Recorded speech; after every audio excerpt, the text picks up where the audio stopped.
Big issues in this year's presidential election is immigration. Former President Donald Trump is promising that if reelected, he will try to deport millions of immigrants in the U.S. illegally. And hoping to get ahead of the issue, some California elected officials are already opposing that plan. Crown 4's Charles Clifford is live for us now in Redwood City, where leaders are speaking out. Charles? Yeah. Well, you know, in California, there are about 10 million immigrants. Roughly just over a third of those are people from Mexico. And the idea of mass deportations, forcing many of them to leave this country, well, that's receiving a lot of pushback.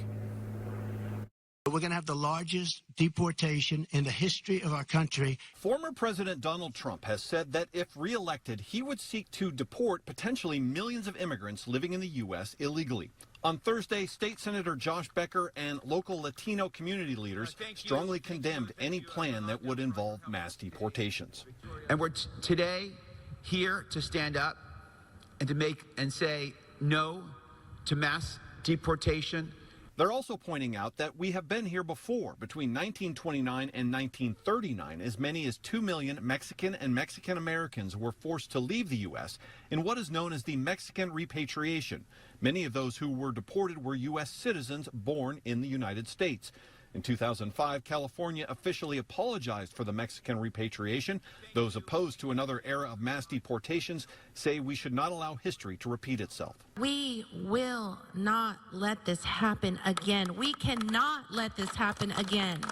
The words mass deportation are words that strike fear, they strike terror, they strike horror in the minds and the lives of communities like this one in North Fair Oaks and across our state and across our country.